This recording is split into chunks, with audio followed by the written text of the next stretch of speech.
بسم الله الرحمن الرحيم وصلى الله وسلم وبارك على سيدنا محمد وعلى آله وصحبه. On va corriger quelques exercices sur la partie nucléaire du baccalauréat Sciences Maths. J'ai choisi les deux exercices du bac Sciences Maths 2022 pour les deux sessions, normale et de rattrapage.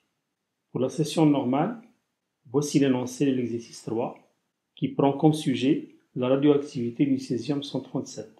Les feuilles d'un lot de thé contaminé suite à une catastrophe nucléaire ont capté une quantité importante du césium 137, qui est un élément radioactif. Voici les données de l'exercice. La demi-vie radioactive du césium 137, c'était 1,5 est égal à 30 ans. La masse de l'électron, c'est 0,00055 U. Et la masse du noyau de césium, c'est 136,87 692 U. Et la masse du baryum, c'est 136,87 511 U. Et on vous donne un U, c'est-à-dire l'unité de masse atomique. Son équivalent en énergie, c'est 931,5 mégaélectronvolts par C carré, puisqu'il faut multiplier par C carré pour obtenir cette énergie-là. Et on vous précise qu'un an, c'est 365,25 jours. La première question, donnez le nombre d'affirmations justes. Tous les noyaux radioactifs sont instables. Petit b, en radioactivité gamma désigne un neutron. Petit c, la constante de temps d'un lot radioactif est la durée que met un échantillon de noyaux radioactifs pour que la moitié de ces noyaux initialement présents se soit désintégrée. Et petit d, plus un noyau est stable, plus son énergie de liaison par nucléon est petite. Deuxième question, le noyau fils obtenu lors de la désintégration du césium 137, c'est le Ba56-137. On vous demande d'écrire l'équation de désintégration du césium 137 en indiquant le type de cette désintégration. Petit 3. Un laboratoire reçoit un échantillon de lot de thé radioactif de masse M est égal à 200 g. À un instant T est égal à 0. La mesure de l'activité de cet échantillon a donné 200 becquerels. On considère que la norme maximale autorisée est de 500 becquerels par kilogramme pour que le thé soit consommable. 3.1. Calculer en unité mégaélectronvolts l'énergie totale, valeur absolue de delta E, libérée par la désintégration de tous les noyaux de césium 137, se trouvant dans l'échantillon à l'instant T est égal à 0. Dernière question 3.2. Déterminer à partir de quel instant, en unité en, ce lot atteindra la norme autorisée. On commence donc la solution de cet exercice. Pour le petit 1, donnez le nombre d'affirmations justes. Petit a, tous les noyaux radioactifs sont instables. C'est une affirmation juste parce que, effectivement, tous les noyaux radioactifs vont se désintégrer à un moment donné, donc ils sont instables. Petit b, en radioactivité, gamma désigne un neutron. C'est faux parce que gamma désigne un rayonnement électromagnétique et non pas une particule. La constante de temps d'un noyau radioactif est la durée que met un échantillon de noyau radioactif pour que la moitié de ces noyaux initialement présents se soit désintégrée. C'est faux parce que la définition qu'on donne ici, c'est la durée de demi-vie et non pas la constante de temps. Parce que la constante de temps qu'on note taux, qui est égale à 1 sur lambda, désigne la durée qu'on obtient en traçant la tangente à la courbe qui représente la décroissance radioactive. Et enfin, petit d, plus un noyau est stable, plus son énergie de liaison par nucléon est petite. C'est l'opposé de cette énergie de liaison par nucléon qui doit être petite pour qu'il soit plus stable. Donc c'est une affirmation qui est fausse. Donc au total, on a une seule affirmation juste. Petit 2.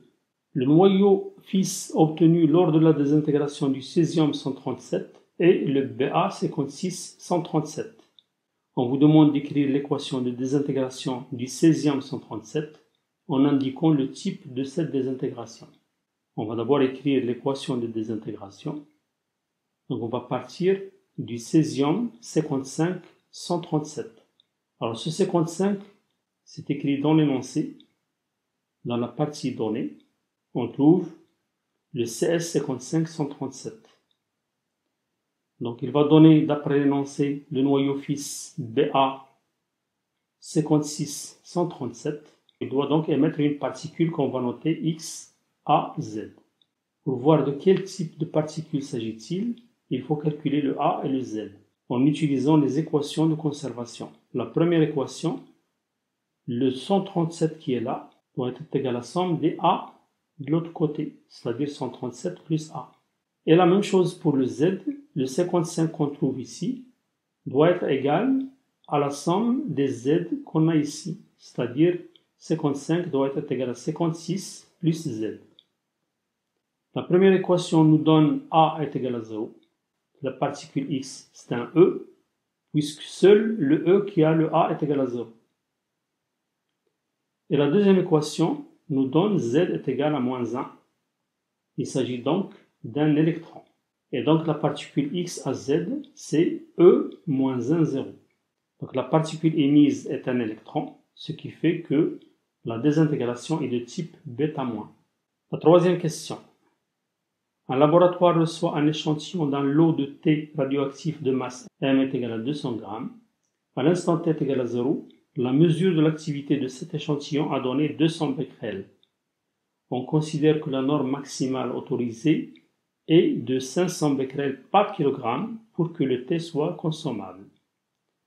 On vous demande dans la première question de calculer en unité mégaélectronvolts l'énergie totale ΔE en valeur absolue libérée par la désintégration de tous les noyaux de césium 137 se trouvant dans l'échantillon à l'instant T égale à 0.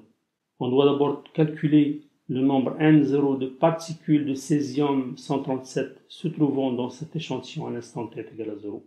Ce nombre N0 de noyaux radioactifs est tel que, d'après la formule qu'on a dans le cours, A0 est égal à lambda fois N0. Or, le lambda, on ne l'a pas donné. Par contre, on a donné le temps de demi-vie. On doit donc utiliser la formule lambda est égal à log népérien de 2 sur T1,5. D'où l'on tire le N0 qui est égal à A0 multiplié par T1,5 divisé par log népérien de 2. Voici donc l'expression de N0. Le delta E maintenant, en valeur absolue, c'est ce nombre N0 multiplié par delta M C carré. Avec delta M, c'est le défaut de masse qu'on obtient lors de la désintégration d'une particule. D'après la formule de l'équivalence masse-énergie, E est égal à mc carré. Voici l'énergie libérée par chaque désintégration, c'est le défaut de masse en valeur absolue multiplié par c carré. Et on doit multiplier par le nombre total de particules qu'on vient de calculer ici. Voici donc la valeur absolue de delta E. C'est d'abord le N0 qu'on a remplacé par cette expression-là, multiplié par la valeur absolue de delta M, multiplié par c carré qui est là. Or, le delta M, c'est la masse finale, c'est-à-dire la masse des particules obtenues lors de la désintégration, la somme des masses, donc la masse de BA, plus la masse de l'électron, moins la masse initiale, c'est-à-dire du noyau pair, c'est-à-dire la masse du césium, 137. On doit remplacer ces masses par leur valeur numérique. On remarque que ces masses sont toutes données en fonction de U. On peut donc mettre le U en facteur et on obtient donc le UC carré qui est égal, d'après l'énoncé, si on multiplie cette valeur par C carré, on obtient 931,5 mégaélectronvolts. On doit donc remplacer par les valeurs numériques. Delta E égale 200, c'est l'activité initiale, multiplié par T1,5 qu'on doit écrire en secondes, donc c'est 30 ans qui est donné pour le T1,5, qu'on doit multiplier par le nombre de jours, c'est 365,25 qui est là, multiplié par 24 heures, multiplié par 3600, qui est le résultat de 60 fois 60, puisque dans une heure on a 60 minutes, et dans une minute on a 60 secondes, divisé par le log népérien de 2, comme ici. Et là, j'ai remplacé les valeurs des masses. Pour le BA, sa masse, c'est 136,87 511. Pour l'électron, c'est 0,055, le voici, moins la masse du césium qui est là, 136,87 692 qui est là. Le U, je l'ai bien mis en facteur, donc on ne doit pas l'écrire ici. Il est introduit dans ce 931,5. Et tout calcul fait avec une calculatrice, on trouve valeur absolue de delta E, c'est 3,2 10 puissance 11 mégaélectronvolts. Question suivante, la dernière. Déterminer à partir de quel instant en unité en ce lot atteindra la norme autorisée. D'après l'énoncé, l'échantillon est de masse 200 grammes et son activité c'est 200 becquerels. Donc par kilogramme, on doit avoir une activité qui est égale à 5 fois 200 becquerels, puisque 1 kg c'est 1000 grammes, donc c'est 5 fois 200 grammes. Et donc on doit multiplier par 5 l'activité de l'échantillon qui a une masse de 200 grammes. On a donc A0, l'activité initiale, c'est 1000 becquerels par kilogramme. Or, la norme autorisée, d'après l'énoncé, c'est 500 becquerels par kilogramme, soit la moitié de l'activité initiale A0, puisque la norme autorisée c'est 500, alors que l'activité initiale c'est 1000. Donc il n'y a pas beaucoup de calculs à faire, puisque le 500 c'est la moitié. On sait que pour que l'activité initiale soit réduite de moitié, il lui faut la durée T1,5, qui est le temps de demi-vie par définition de ce T1,5 là. Donc le temps nécessaire pour atteindre la norme autorisée à la consommation, c'est 30 ans. C'est le T1,5 qui est égal à 30 ans. Voilà, donc pour cet exercice-là. On passe au deuxième exercice, celui de la session de rattrapage 2022. Le titre, c'est la datation par le carbone 14. Le but de cet exercice est l'étude de la désintégration du carbone 14, c'est-à-dire C14, et son utilisation pour la datation d'un échantillon de bois. On vous donne le temps de demi-vie de l'isotope C614 et T1,5 est égal à 5,73 10 puissance 3 ans. Un an, c'est 365,25 jours. La masse des noyaux de particules pour le carbone, c'est 14,011 U, unité de masse atomique. Pour l'azote, 7,14, c'est 14,008 U. Et pour un électron, c'est 0,005 U. Et on vous donne un U, c'est 931,5 mégaélectronvolts par C carré. Lors de ces travaux sur la datation par le carbone 14, le savant W.F. Libby a démontré que pour les êtres vivants, le rapport du nombre de noyaux de carbone 14 à celui des noyaux de carbone 12 reste constant. Ceci correspond à une activité de 13,6 désintégrations par minute et par gramme de carbone extrait d'un être vivant. À partir de l'instant de sa mort, le nombre de noyaux de carbone 14 décroît selon la loi de décroissance radioactive. Première question. Donnez le nombre d'affirmations justes parmi les affirmations suivantes. Petit a. Avec le temps, un échantillon de noyaux radioactifs est de plus en plus susceptible de se désintégrer. Petit b. La demi-vie est la moitié de la durée au bout de laquelle un noyau radioactif se désintègre complètement. Petit c. Les noyaux légers qui ont un nombre de masse A double de leur numéro atomique Z ne sont pas stables. Et petit d. La particule alpha est l'ion hélium He2+. Question petit 2. La désintégration du noyau de carbone 14 conduit à l'émission d'un noyau d'azote 14, N714. Écrivez l'équation de désintégration en donnant le type de cette désintégration. Question petit 3. 3.1. La mesure de l'activité d'un échantillon de bois ancien a donné 3,7 10-2 désintégrations par seconde et par gramme de carbone. Déterminez l'âge de cet échantillon de bois. 3.2. Calculez en mégaélectronvolts l'énergie libérée, valeur absolue de delta E, par désintégration totale du carbone 14 trouvant dans 1 gramme de carbone de cet échantillon à partir de la date de sa mort. On passe à la solution de cet exercice. Petit a, donnez le nombre d'affirmations justes parmi les affirmations suivantes.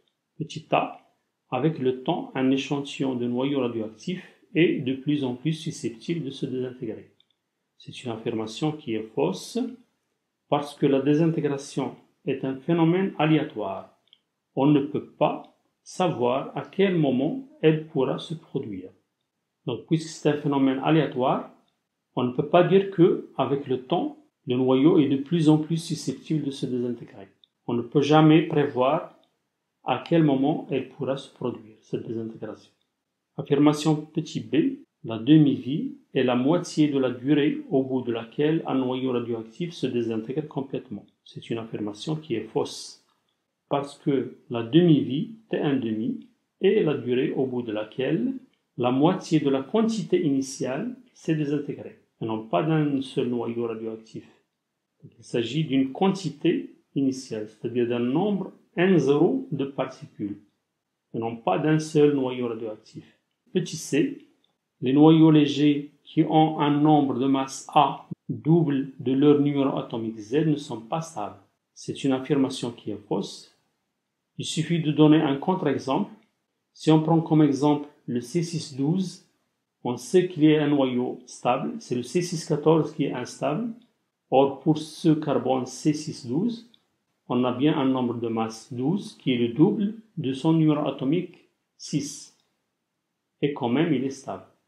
Pour le petit d, la particule alpha est l'ion d'hélium He2+.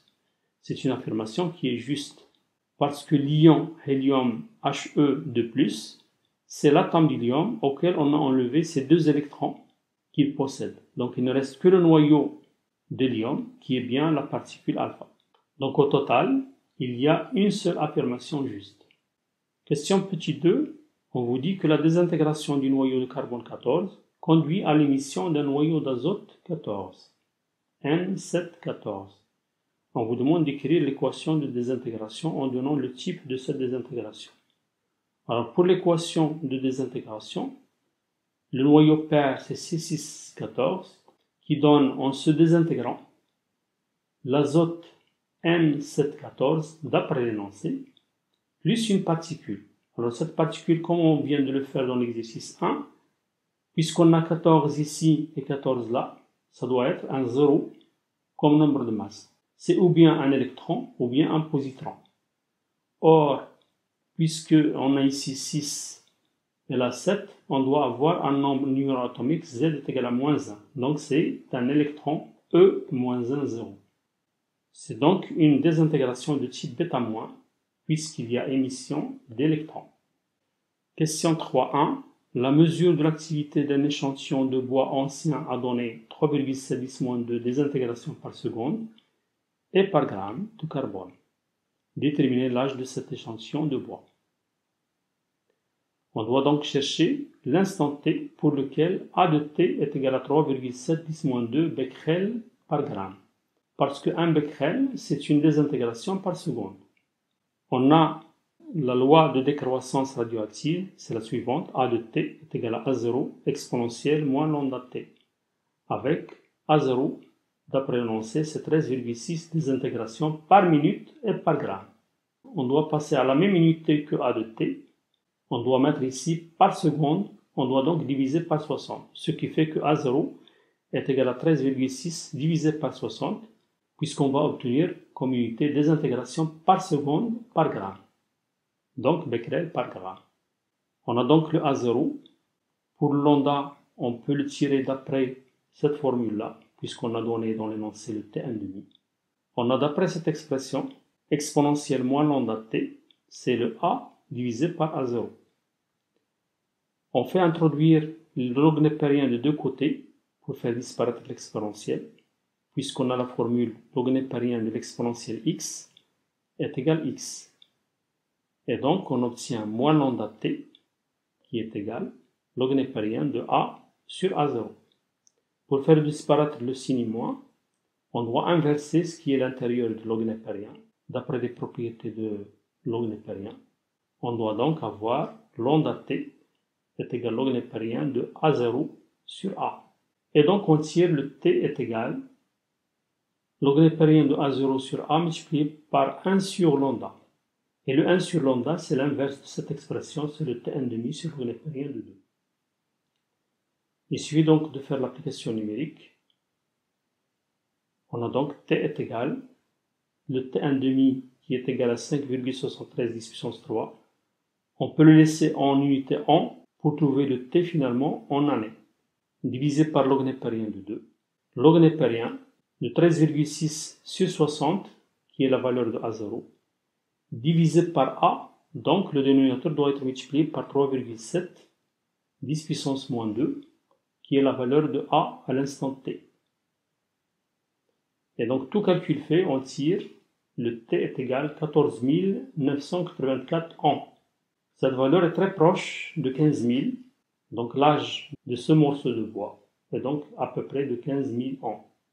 Finalement, la dernière question 3.2, on vous demande de calculer en unité mégaélectronvolts l'énergie libérée, valeur absolue de delta E, par des intégrations totales du carbone 14 se trouvant dans 1 gramme de carbone de cet échantillon à partir de la date de sa mort.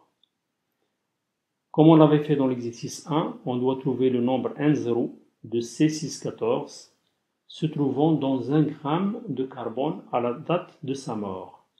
Ce nombre N0 est tel que A0 est égal à lambda fois N0. Donc on peut le déduire à partir de A0 et de lambda. N0 est égal à A0 sur lambda. On a donc N0 est égal à T1,5 divisé par log népérien de 2 multiplié par A0. Et valeur absolue de delta E, c'est ce nombre N0, le nombre total de C614, multiplié par le défaut de masse, delta M en valeur absolue, multiplié par C carré. Ça, c'est la formule de l'équivalence masse-énergie. Et là, c'est le défaut de masse, c'est-à-dire que la masse qu'on a perdue lors de la désintégration d'une particule. On remplace donc le N0 par l'expression qu'on vient de trouver, la voici. Et le delta M par la masse des particules obtenues lors de la désintégration, c'est-à-dire la masse de l'azote, plus la masse de l'électron, moins la masse du noyau pair, qui est le C614. Le tout multiplié par C carré. On remplace maintenant par les valeurs numériques. Le A0, c'est 13,6 sur 60. Le T1,5, c'est 5,73 10 puissance 3 ans. Là, c'est obligatoire. On doit écrire l'équivalent de l'année en secondes. Donc l'année, c'est 365,25 jours, multiplié par 24 heures, parce que chaque jour, c'est 24 heures. Et chaque heure, c'est 60 minutes. Et chaque minute, c'est 60 secondes. Divisé par log népérien de 2. Le tout multiplié par les masses, on a mis le U en facteur. Donc la masse de l'azote, la masse de l'électron et la masse du carbone 14. Le tout multiplié par C carré. Donc on obtient ici le UC carré qui est égal à 931,5 mégaélectronvolts. Ce qui donne alors valeur absolue de delta E est égale à 1,377 10 puissance 11 mégaélectronvolts. Si on veut laisser uniquement 3 chiffres significatifs, puisque le dernier chiffre c'est un 7, au lieu de 37, on va prendre donc 38. Ce qui fait qu'on trouve la valeur finale 1,38 10 puissance 11 mégaélectronvolts. Voici, on est donc arrivé à la fin de cet exercice et donc la fin de cette vidéo. S'il vous plaît, n'oubliez pas de vous abonner si ce n'est pas encore fait, de mettre un like et de partager avec vos amis. Merci de votre attention et à la prochaine vidéo, Inch'Allah.